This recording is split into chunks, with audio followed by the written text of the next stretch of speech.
tarde, senhoras, senhores, associados da UBQ, apoiadores, amigos da qualidade, sejam muito bem-vindos à segunda Convenção Brasileira de Lean.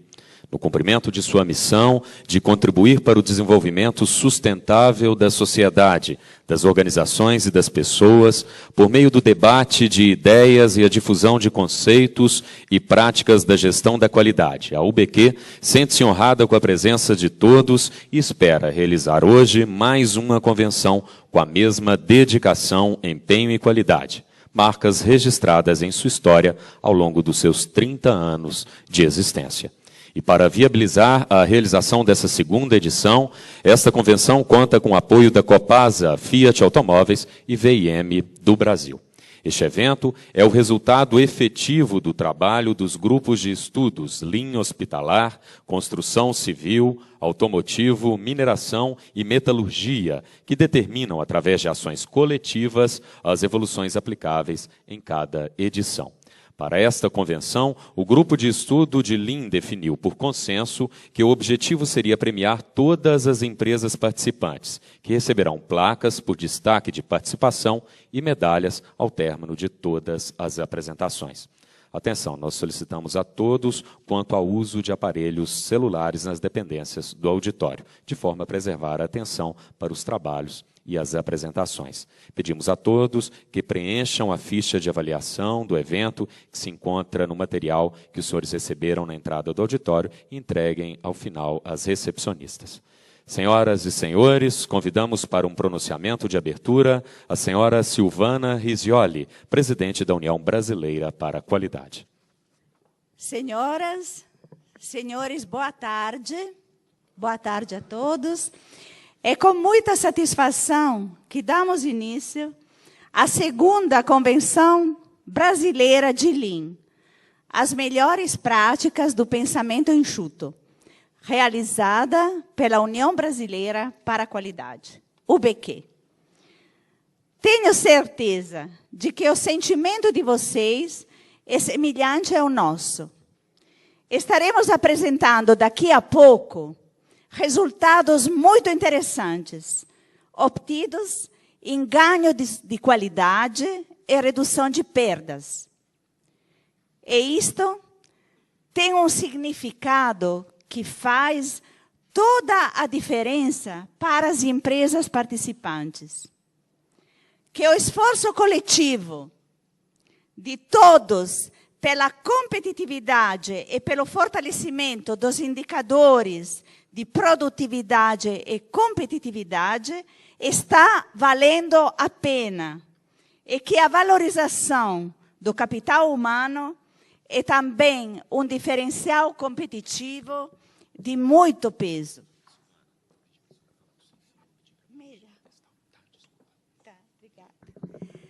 No atual ambiente globalizado, onde as organizações enfrentam um cenário acirrado, por disputa e bastante competitivo, adotar uma gestão baseada nos princípios do pensamento Lean, com estratégias que mobilizam toda a estrutura, ou seja, uma estratégia global, desponta como uma alternativa para que as organizações estejam preparadas para enfrentar novos desafios, com produtos e serviços de melhor qualidade e preços mais competitivos que disputam mercados.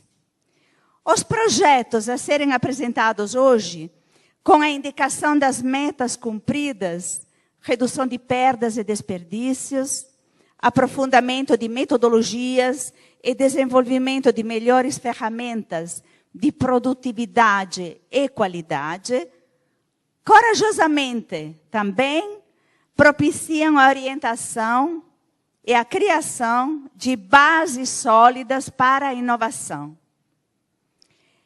Este círculo de contínua eficiência e de busca pela eficiência que propicia às empresas e ao país um crescimento sustentado, capaz de se perpetuar em benefício de todos aqueles que interagem com o sistema, os clientes, os parceiros e os fornecedores, ou seja, toda a cadeia de valor. É importante mudar de um processo passivo para um processo dinâmico, de motivação e de estratégias comuns, voltados a alcançar resultados de competitividade e sustentabilidade. Vocês, efetivamente, tiveram atitudes e optaram por fazer parte da nova história das suas empresas. Colocaram em práticas tudo aquilo que aprenderam, aplicando a metodologia aos seus processos. Isso seguramente trará resultados excelentes. Porém, a missão não para aí. Com essa ação, vocês passam a ser legítimos embaixadores da causa Lean nas empresas que vocês representam. Por tudo isso, e por vocês participarem de forma tão comprometida da convenção, por verdadeiramente se engajarem nesta causa, a UBQ agradece e parabeniza a todos vocês. Meus cumprimentos também pelos resultados alcançados, tão expressivos, que serão aqui apresentados. E que eles se perpetuem sempre de forma crescente e sustentável. Obrigado a todas as empresas participantes, em especial a todos os participantes dos grupos Lean, aqui representados na pessoa de seu coordenador, senhor Antônio Augusto Santos, e a toda a equipe da UBQ que apoiou este evento. Bom trabalho a todos. Para proferir a palestra de abertura, convidamos o senhor José Francisco Maciel Romero, gerente de otimização do valor do produto da Fiat Automóveis. Boa tarde a todos. É um prazer estar aqui, principalmente atendendo um convite da Silvana Risioli, que tão gentilmente coordena essas ações de qualidade, de longa data, e sempre que nos envolve, sempre que a gente pode, a gente procura atendê-la. Eu sou um paulista mineiro, estou há 16 anos aqui em Minas, e sou responsável por otimização do valor do produto e desenvolvimento de fornecedores do Grupo Fiat na América Latina. E a mensagem é rápida, porém, nós queremos, com uma mensagem de competitividade, incitá-los ainda mais a aplicar os conceitos de Lean. Mas eu gostaria, acima de tudo, de, ao final dos meus 20 minutos, ter convencido vocês do quão imperioso é a aplicação de conceitos simples, óbvios, sem rebuscar demais, porque é aí que pode estar contido o êxito do trabalho de todas as nossas organizações, sejam elas organizações industriais, organizações de prestação de serviço, terceiro setor, ou seja, em qualquer momento no produto e no processo é possível se aplicar uma visão Lean, bastando para isso que nós sejamos curiosos. E para fazer essa contextualização, é claro, eu vou me valer daquilo que eu entendo, que é o setor automotivo. Eu faço uma contextualização primeiro do cenário e depois, na sequência, eu explico do que está sofrendo esse setor, e eu tenho certeza absoluta que isso pode ser traçado paralelo com tantos outros setores da cadeia. Vamos falar um pouco na conjuntura mundial. Esse é o ranking do primeiro semestre de 2011. São fontes mundiais. Ou seja, do lado esquerdo a gente vê a tabela da produção de veículos no mundo no primeiro semestre. Uma amostra, até o 8º lugar. O Brasil está em 7º lugar na produção mundial de veículos. eu precisava de um pointer, com algo em torno de 3.500.000 unidades por ano. Aqui vocês veem o Brasil com 1.700.000, porque é o primeiro semestre. E observem que, do lado direito, nós temos o mercado interno ranqueado da mesma forma. E o Brasil aparece como 5º lugar. Observem também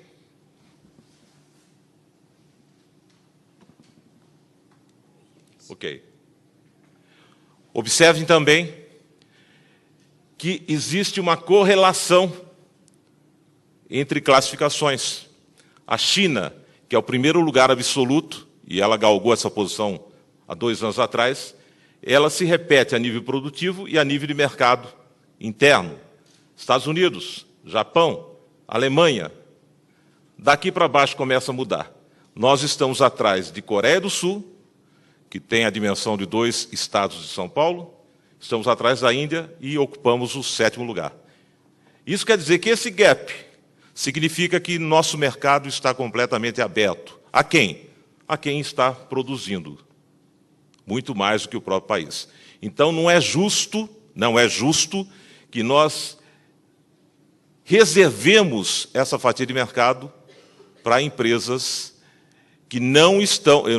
Não estou falando em empresas estrangeiras. A Fiat é uma empresa multinacional, a GM, a Volkswagen, mas eu digo para empresas que não estão lotadas no território nacional.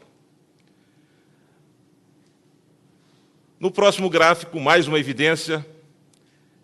Aqui é a capacidade produtiva mundial. A gente observa que a capacidade é de 85 milhões de veículos ao ano. Nós temos aqui um gap de 27 milhões ociosos, que não são vendidos, têm a capacidade, mas não são produzidos e, como consequência, não são vendidos. O Brasil, aquilo que eu disse, uma produção 3,4, 3,5 milhões ao ano. E, num fator equivalência-risco, nós temos um fator 8 vezes. Isso quer dizer o quê? Que a capacidade ociosa do mundo é 8 vezes maior do que a capacidade de produção do Brasil. Mais uma vez, enfatiza que o nosso mercado está escancarado, porque essa capacidade ociosa, a parte está no Brasil, mas a grande parte está lá fora e eles vão ocupar onde? Onde tem mercado. E o Brasil tem mercado. É o 5º mercado consumidor do mundo, ele está 50.000 unidades atrás da Alemanha. Desde o ano passado, brigando carro a carro com a Alemanha para ocupar o 4º lugar. Mais evidências do porquê nós não podemos simplesmente não pensar em competitividade, em qualidade.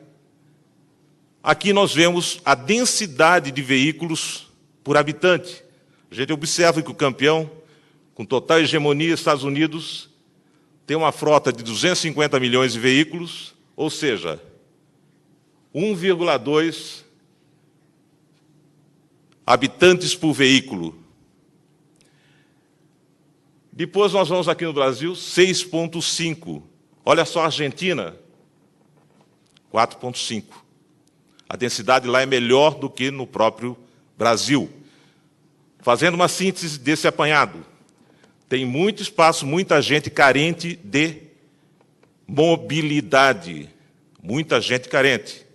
E o nosso mercado ainda não está suprindo. Felizmente, temos evidências mais do que concretas, classe C e D tendo acesso à mobilidade, felizmente. Mas não podemos permitir que outros países façam uso do nosso mercado e a gente não consiga vender no próprio mercado, produzir e vender.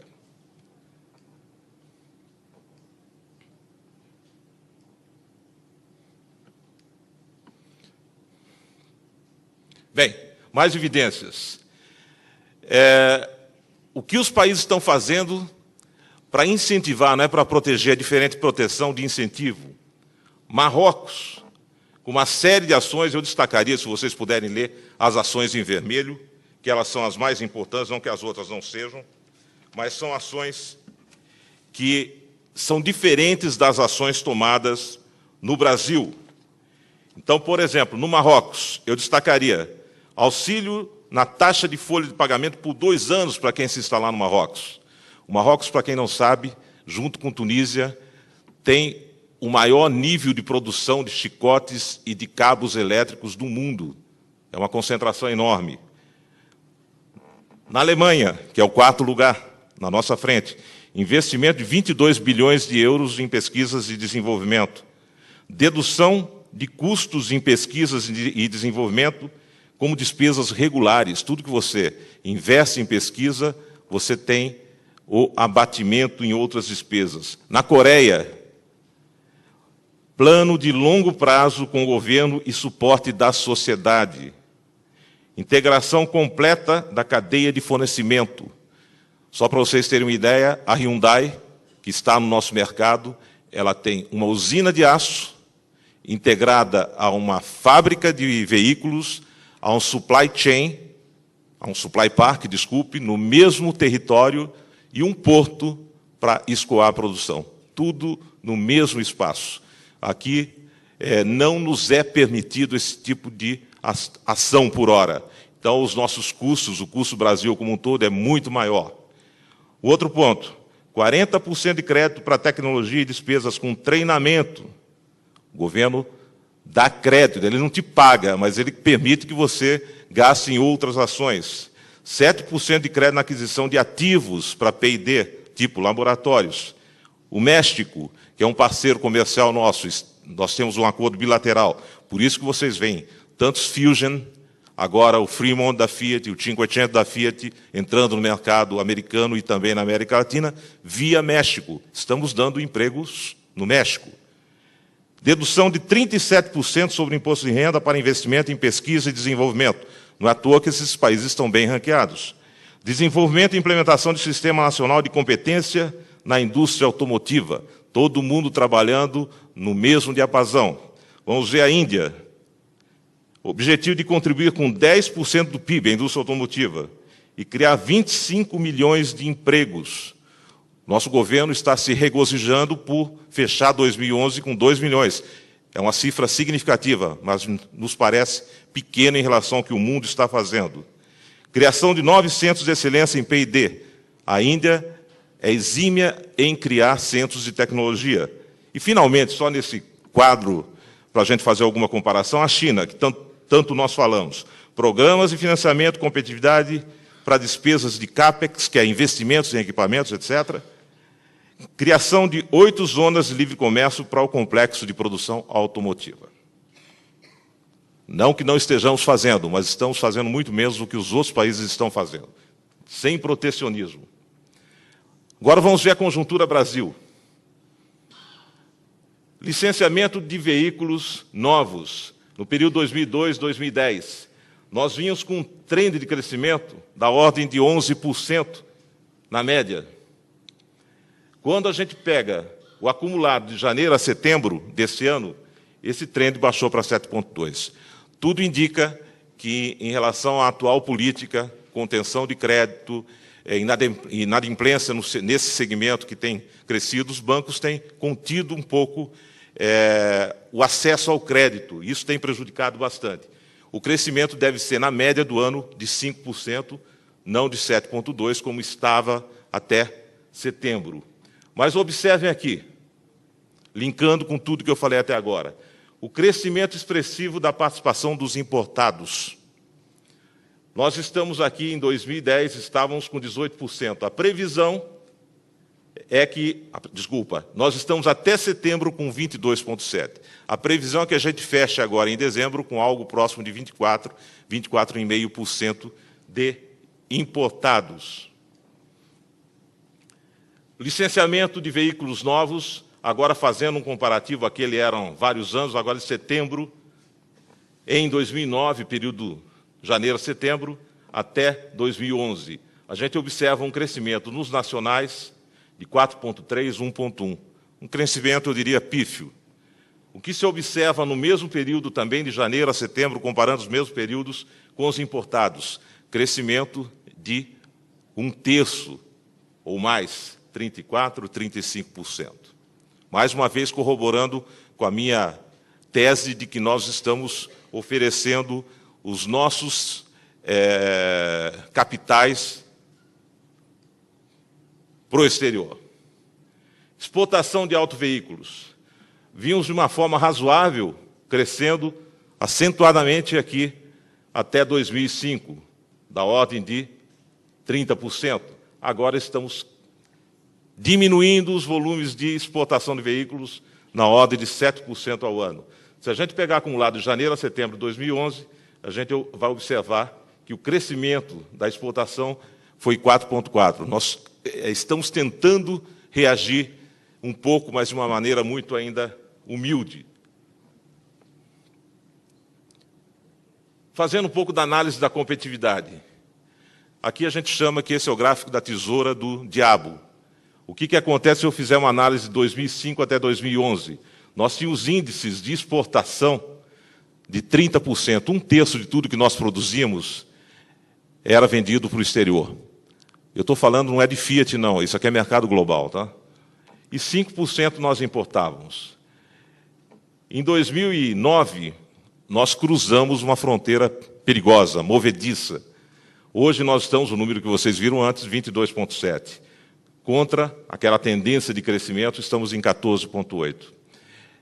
As previsões, e não são nossas, é da PricewaterhouseCoopers, que trabalha para a Anfávia, é que em 2015, esse número, se nada for feito, vai chegar a 50%.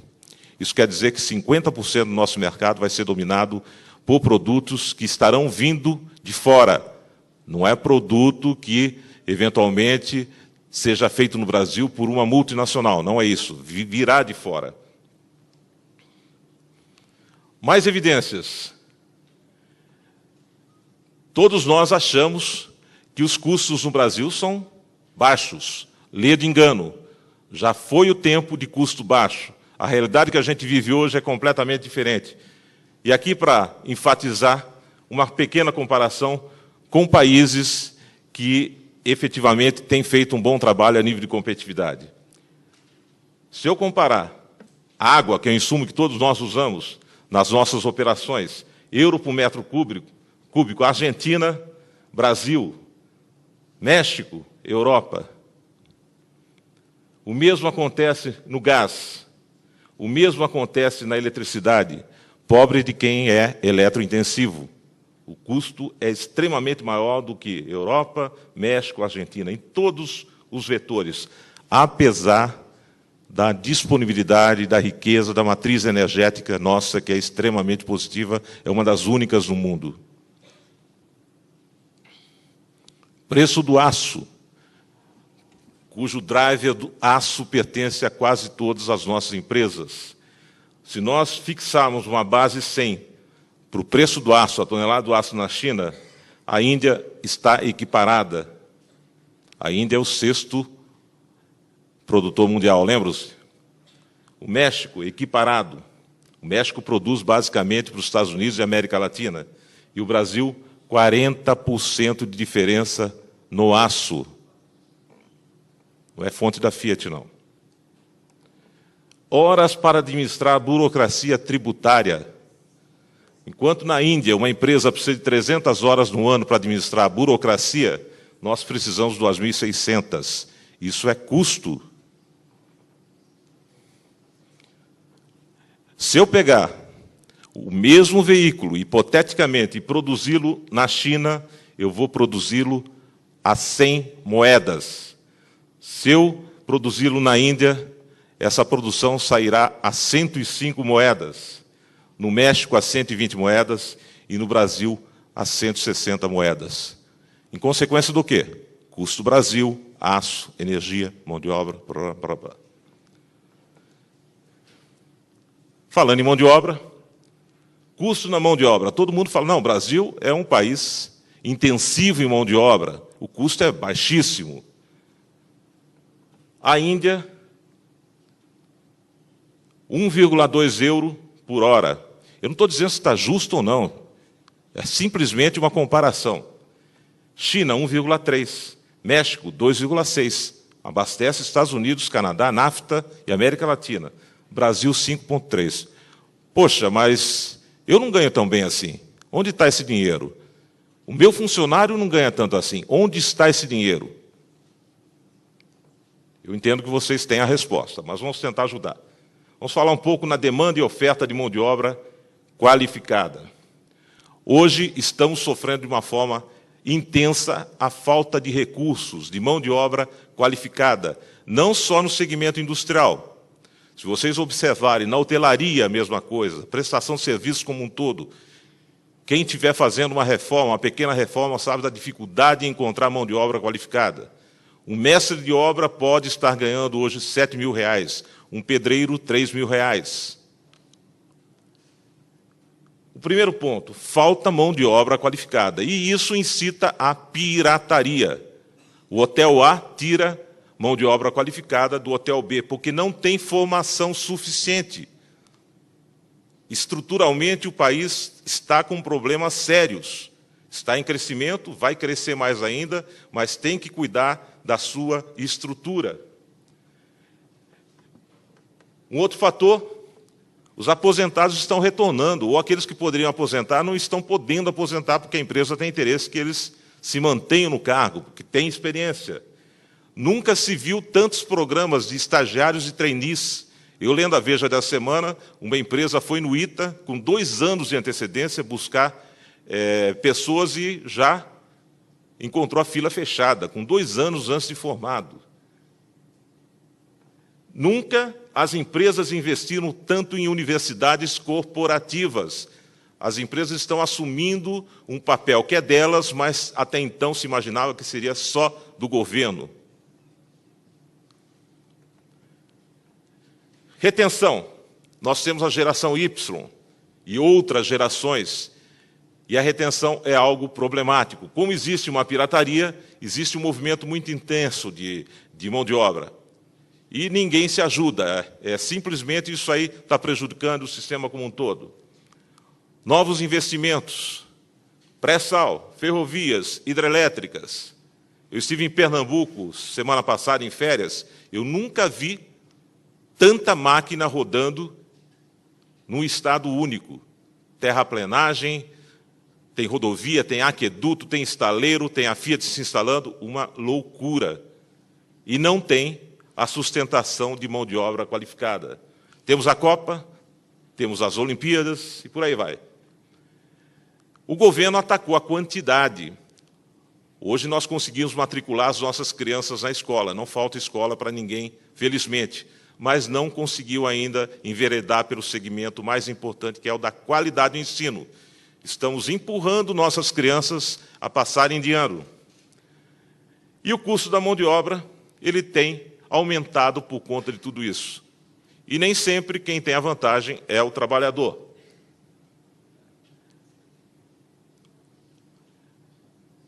Por que o trabalhador fica em desvantagem? Porque o custo Brasil de encargos sociais é o maior do mundo. Alguém sabe quanto que é? 103%, 102% alguma coisa. Estados Unidos, 35%. Japão, 9%. Argentina, 40%. 103%. 103%. Então, contratar alguém é algo penoso, porque é um custo direto. Aqui, só para a gente brincar um pouco com os índices, inclusive o índice Big Mac, ele depõe contra a competitividade do Brasil. Então, se eu tomar a China como base, e a foto está errada, que esse valor no Brasil é de um andar só. Na China, custa $1,95 o Big Mac. No México, vai para a base 128, tornando isso aqui base 100, percentualmente. Aqui, 252, 191, 145. Ou seja, tudo aqui está custando muito mais caro. Muito mais caro. Investimento em P&D. A gente observa que o Brasil investe 1% do PIB em P&D. Olha a Coreia. Olha o Japão. Estados Unidos, Alemanha. Estamos longe, estamos a menos de 1/3 da Coreia. Isso tem reflexo e significa. E isso não são investimentos rápidos. Isso é cultura. O Brasil, em relação à competitividade global, isso aqui é uma pesquisa recente do Fórum Econômico Mundial. O Brasil estava em 56º, se não me engano, e agora está em 58º no ranking mundial. A 7ª economia do mundo, que a nível de competitividade está no meio do processo. E aqui são medidos 12 pilares entre inovação, competitividade, melhoria contínua, capacidade de aprendizado, etc. Estados Unidos estava em segundo, agora está em quarto. O primeiro desse ranking não aparece aqui, mas é a Suíça. Observem que o mundo está carente de competitividade. O que é quarto no ranking hoje está com uma nota de 5,43 de um total de 10. A Suíça está com 6 de um total de 10, é a melhor do mundo. Vamos falar um pouco agora do porquê que é fundamental a participação de vocês nesse processo. Vocês que têm a Lean no sangue, a qualidade no sangue. A Fiat, ela estabeleceu, dentro do centro de competências do Grupo Fiat, o que nós chamamos de Universidade de Fornecedores Fiat, porque nós entendemos que a nossa missão, a nossa tarefa, potencializar toda a nossa supply chain. Não basta a gente viver numa ilha de excelência se os nossos fornecedores têm carências. E nós também temos carências, e quantas? Então, dentro desse contexto, nós montamos a universidade. E para provar para vocês o quanto a missão de vocês é importante, a gente vai dar alguns exemplos de fatos simples aplicando os conceitos Lean. O que aconteceu? Nós estamos fazendo várias edições seguidas de aplicação do conceito na cadeia de fornecedores. E é dado a esses fornecedores uma formação não muito longa, mas suficiente para que as pessoas se apaixonem pelo modelo, e depois eles são incitados a fazer um projeto dentro das suas próprias fábricas. Às vezes escolhem uma célula, um segmento, e fazem um projeto, discorrendo e usando todas as ferramentas que eles aprenderam num passado recente.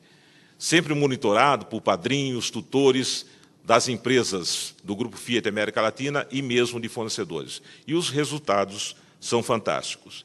Existe um fato comum nas nossas empresas que está nas nossas mãos mudar esse fato comum. Todas as nossas empresas têm visão de lucro, é inquestionável, todos nós. Aqui nós temos siderurgia, nós temos serviço, nós temos HCO, todos visam lucro, que é buscando retorno para os stakeholders. Porém, tem outro fato comum, todas reclamam. Todas. Reclamam do quê? Do governo, do câmbio, das políticas públicas, nacionais e internacionais, da concorrência. Então, dois fatos comuns, visão de lucro e todas reclamam. Poucas investem em pesquisa e desenvolvimento, em otimização, em releitura do business, em sair do lugar comum, em formação do pessoal. Formar pessoas é um atributo que também pertence à empresa, não só ao governo. Outro fato, muitas deixam de fazer aquilo que está sob sua competência. Reclamar é fácil, mas tem um tanto de outras coisas que estão no nosso perímetro e caberá a nós descobri-las e mudá-las. Tipo, ataque aos custos invisíveis, parcerias com universidades, laboratórios, centros de pesquisas, efetivamente, planos de investimento, formação de mão de obra, etc., etc. E aqui, para finalizar, o exemplo de como as coisas estão acontecendo. A Academia Lean é um braço dentro da Universidade de Fornecedores Fiat, e a Academia Lean visa colocar essas práticas na nossa supply chain como um todo, com esses objetivos que vocês estão tendo na tela. Aqui nós pegamos uma amostra de 2 módulos desse percurso formativo, com 60 pessoas que nós fizemos, ou seja, são 60 projetos que estão contidos aqui, e nós ficamos, de certa forma, assustados com o que nós vimos de resultado. O nosso presidente, que agora é presidente da Anfávia, usou isso aqui no discurso de posse dele em São Paulo. A média, isso aqui não é nada forjado, é o que aconteceu na média de todos os trabalhos. Redução de movimentação. A média é 57% de redução. com um pico de 85%. Isso aqui é ineficiência, que está sob os nossos olhos e nossa responsabilidade. Podemos mudar com estrutura simples de Lean. Redução de perdas, uma média de 34%, chegando a um pico de 69%. Redução diária, 24%, 32%. Redução de work in process, 64% na média, 96% no pico. Ganho de produtividade, 33% na média, 100% no pico. Isso aqui, senhores, para mim é uma prova inequívoca de que o futuro das organizações, a nível de ganho, de competitividade, qualidade e excelência, está nas mãos de vocês, de uma forma simples, objetiva, concreta, naquilo que nós podemos mexer. O Brasil está há anos-luz, mesmo com todo esse crescimento, todo esse alarde que nós estamos fazendo, há anos-luz de outros países que estão investindo fortemente em tudo aquilo que nós dissemos que é pré-requisito para se atingir níveis de excelência. Obrigado.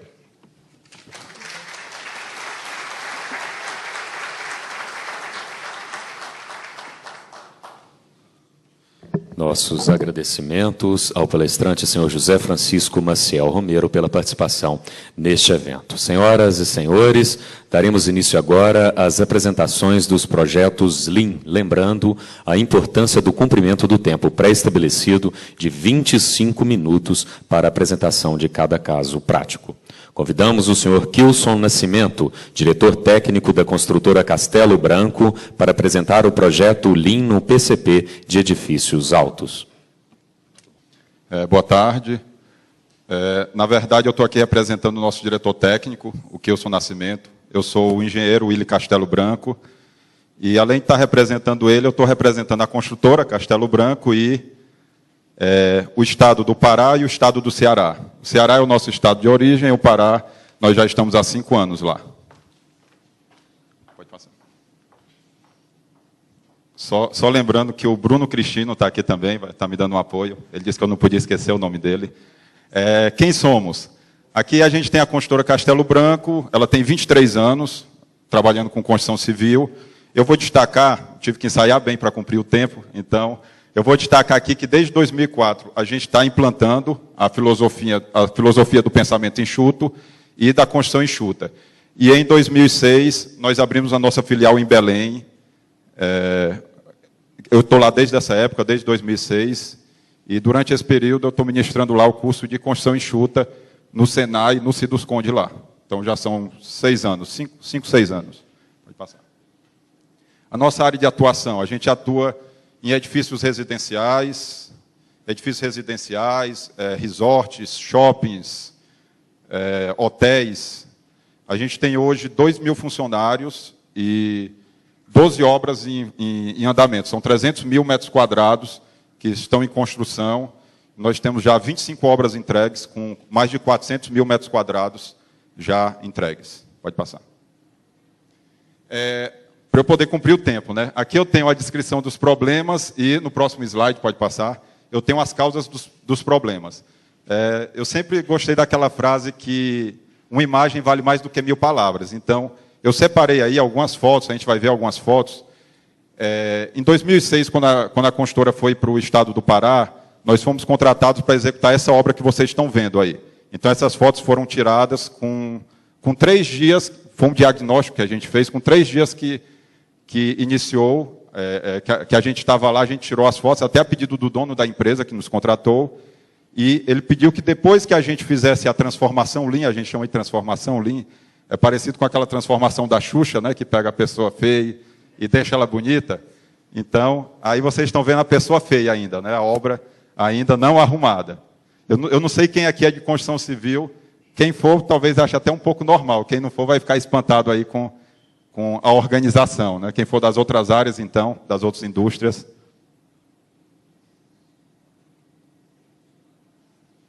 Eu fiquei impressionado com a quantidade de madeira que se usava lá no Pará, né? Eu dava uma dor no coração que eu via um pedaço da floresta Amazônia lá na obra. Agora eu vou mostrar para vocês as fotos da mesma obra 3 meses depois. Eu gosto de mostrar isso logo no início da apresentação para dar logo um choque. Pode passar. É a mesma obra, pessoal. É esse prédio aí, o Conex. a gente passou a evitar madeira, utilizando mais partes metálicas, né, que são reaproveitáveis. Quadro emocional faz parte das ferramentas, o funcionário vai dizer como ele está se sentindo, a caixinha de sugestões, o mural do 5S, tudo isso são as ferramentas simples, como o palestrante anterior disse, para a implantação da filosofia. Os treinamentos, alguns livros que a gente leu, da teoria das restrições, do corrente crítica, da filosofia Lean mesmo, do pensamento enxuto. Ruas de fluxo, por onde deve circular o material. Nosso tijolo passou a ser paletizado, evitar muita movimentação. Nossa linha de balanço foi pregada do lado de fora da sala de engenharia, para que todo mundo acompanhasse. 5S, implantação. Parte de organização. Já foi. Então, já ganhei um tempo aí, né? Ao invés de ler esses 2 slides. Vamos seguir.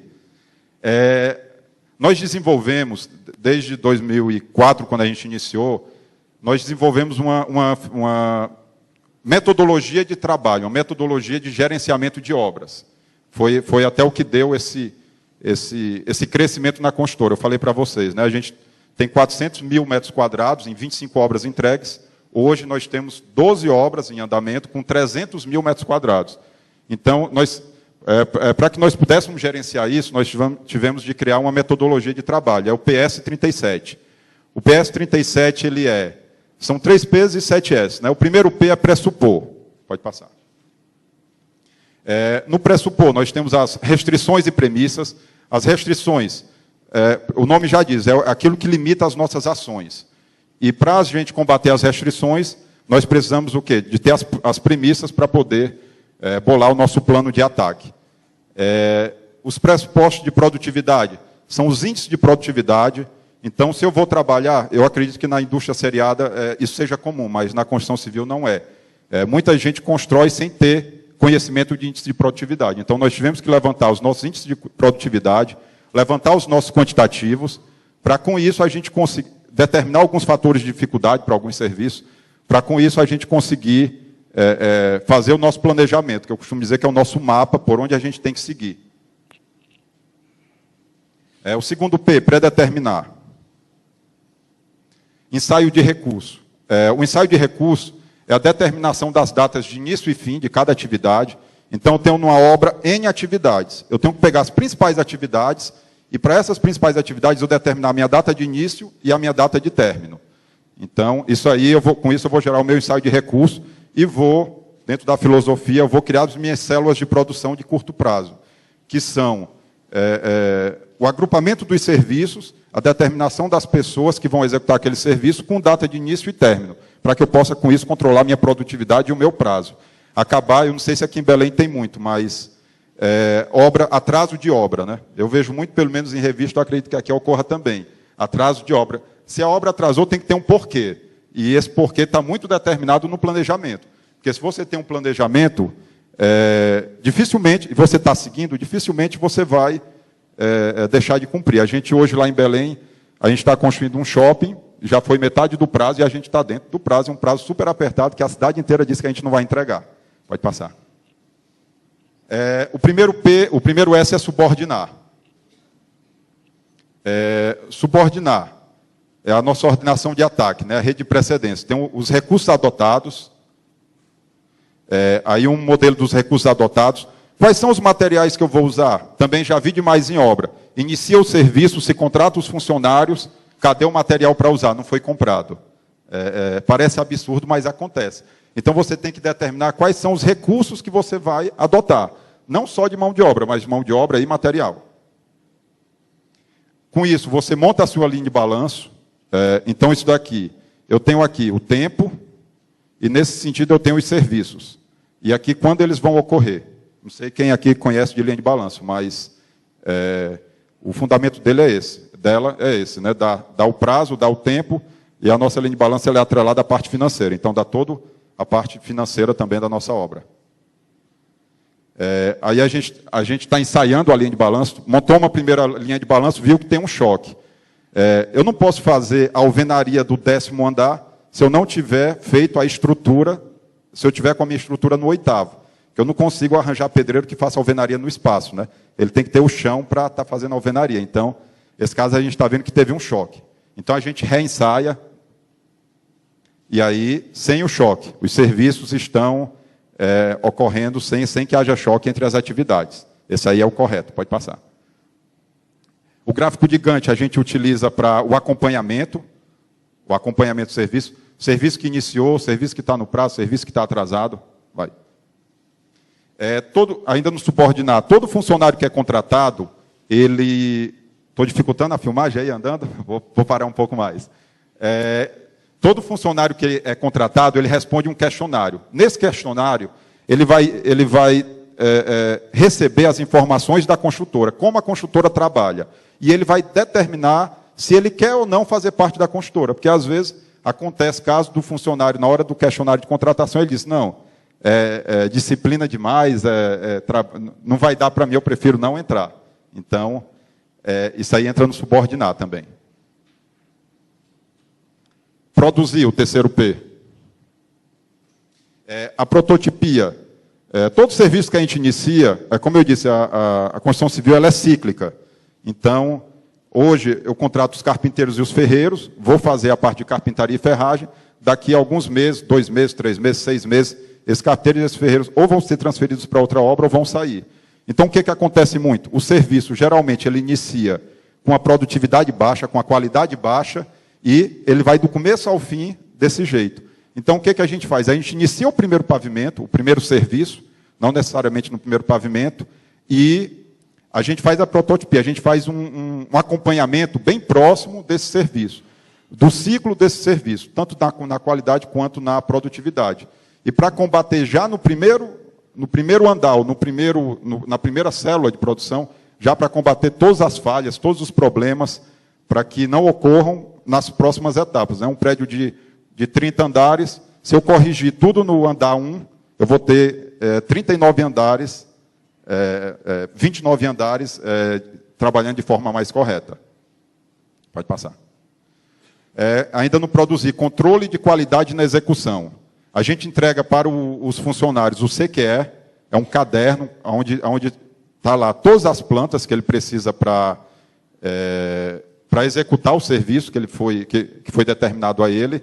Ele tem também no CQE a data de início e término do serviço, a equipe que vai estar fazendo. Então, a gente evita estar movimentando as equipes.